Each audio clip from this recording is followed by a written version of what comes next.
Mga kapatid na nananampalataya sa Allah subhanahu wa ta'ala, ipinagbawal sa ating pananampalatayang Islam ang paggawa ng mga masama, paggawa ng mga katiwalian dito sa kalupaan. Ano mang klaseng mga gawaing kasamaan tulad ng paglabag, pagsuway sa katuruan sa pananampalatayang Islam, o kaya ay pagsuway sa mga magulang, o kaya ay paglapastang sa mga magulang, o pagkamkam ng mga ari-arian ng mga tao, at iba pang mga gawain na kung saan ay magdudulot ng masama. Magdudulot ng masama dito sa kalupaan. Sinabi ng Allah subhanahu wa ta'ala sa banal na Quran, وَلَا تُفْسِدُوا فِي الْأَرْضِ بَعْدَ إِصْلَاحِهَا. Ayon sa kahulugan ng talatang ito, at huwag kayong gumawa ng katiwalian dito sa kalupaan. Huwag kayong gumawa ng katiwalian, huwag kayong gumawa ng masama sa kalupaan. Wala tufsidu fil ardi ba'da islahiha. Matapos na ito ay naayos. Anong ibig sabihin na matapos na ito ay naayos? Matapos na ang Allah subhanahu wa ta'ala ay nagpadala na siya ng mga sugo. Maayos na.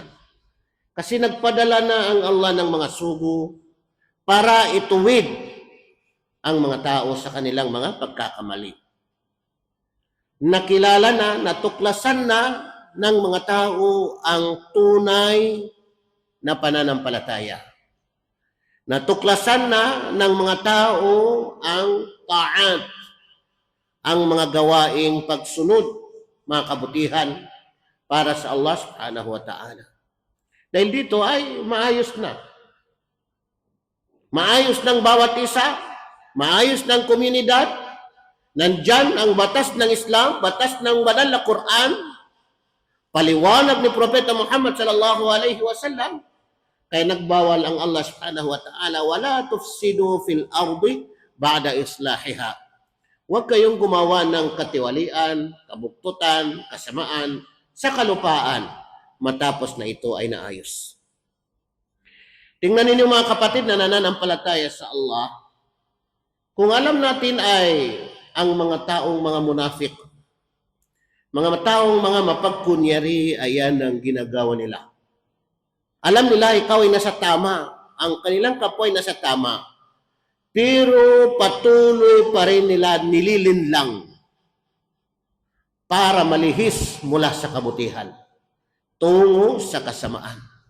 Yan ang mga kaugalian ng mga munafik, mga mapagkunwari. Bukod sa kanilang mga katangian ay pag nagsalita, nagsisinungaling, pag pinagkatiwalaan, hindi mapagkakatiwalaan, pag nangako, hindi tumutupad sa pangako. Ito ang kanilang mga ginagawa. Ililihis nila ang mga tao mula sa tama patungo sa mali.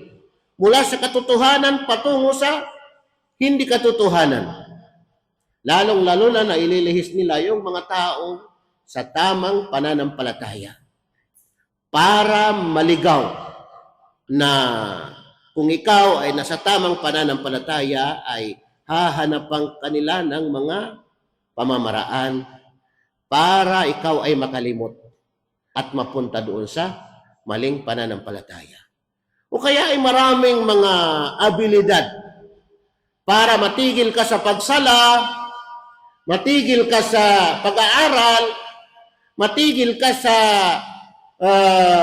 samahan ng kapatiran sa pananampalataya, patuloy ka na doon na mag-isa, patuloy ka na doon sa mga barkada, patuloy ka na doon sa mga nakasanayan, patuloy ka na doon sa mga pangangalunya. Mararamdaman natin yan sa mga nakapalibot sa atin. Kaya kilalanin din natin ang mga taong mga nakapalibot sa atin kung ano yung may dudulot nila sa atin. La tusahib illa mu'mina. Yan ang sinabi ng propeta. Huwag kang makipagkaibigan maliban na lamang ang piliin mong kaibigan mu'min, mananampalataya. Kasi yung mananampalataya, walang may dudulot sa iyo ng masama kundi kabutihan. Maakay kanya, may sasama kanya sa mga kabutihan. Titingnan mo ang mga nakapaligid sa iyo kung ano yung nakikita mo, napapansin mo, napupunta ka ba sa kabutihan o napupunta ka ba sa kasamaan. Ang mga taong mga mapagkunyari, sinabi ng Allah subhanahu wa ta'ala, وَإِذَا قِيلَ لَهُمْ لَا تُفْسِدُوا فِي الْأَرْضِ قالوا إِنَّمَا نَحْنُ مُصْلِحُونَ. At kapag sinabi sa kanila, وَإِذَا قِيلَ لَهُمْ, at kapag sinabi sa kanila, pag sinabihan sila, pag pinagsabihan sila, لَا تُفْسِدُوا فِي الْأَرْضِ قالوا, huwag kayong gumawa ng katiwalian sa kalupaan. Huwag kayong gumawa ng masama. Huwag kayong gumawa ng kamalian. Huwag kang ganyan. Yung style mo na ganyan, yung ugali mo na ganyan, yung pananalita mo na ganyan, yung mga pagigitungo mo na ganyan. Qalu, ang kanilang sasabihin, innama nahnu muslihun. Wala naman kaming ginagawa. Pinapabuti namin nga. Mabuti nga mga ginagawa namin. Tingnan niyo. Mga munafik na nga, mapagkunwari na, pero nangangatuwiran pa rin sila. Kitang-kita na yung mga ginagawa nila, pero nangangatuwiran pa rin. Sabi nila, para sa kabutihan ng nakakarami, para sa kabutihan ng sambayanan, para sa kabutihan ng komunidad, para sa kabutihan ng pamilya. Pinaingat na tayo ng Allah subhanahu wa ta'ala. Isa sa malaking impluensya sa atin na paggawa ng katiwalian, kabuktutan, kamalian, kasamaan sa kalupaan ay ang salapi. Ang salapi, mga kapatid. Ang salapi. Nakakagawa ka na ng patuloy ng ibig sabihin ay labag sa pananampalatayang Islam. Sinabi ng Allah subhanahu wa ta'ala, wa'alamu annama amwalukum wa auladukum fitnah wa anna Allah 'indahu ajrun 'azim. Ayon sa kahulugan ng talatang ito, at dapat ninyong malaman, sabi ng Allah subhanahu wa ta'ala, wa'alamu annama amwalukum, na tanging ang inyong mga salapi, ang inyong mga pera, kayamanan, annama amwalukum wa auladukum, isinama pa dito ng Allah ang mga anak, at ang inyong mga anak, wa'alamu annama amwalukum wa auladukum fitna, ay isang fitna, isang pagsubok, isang examination. Hindi lamang salapi, pati palang mga anak. Hindi ka magsasala dahil sa iyong mga anak. Hindi ka nang pupunta sa pag-aaral dahil sa iyong mga anak. Pinabayaan mo lang yung mga anak. Wa'lamu annama amwalukum. Dapat ninyong malaman, sabi ng Allah subhanahu wa ta'ala, na ang inyong mga kayamanan, mga salapi, mga pira, wa auladukum, at ang inyong mga anak, fitna. Isang fitna, pagsubok, examination. Wa anna Allah 'indahu ajrun 'azim.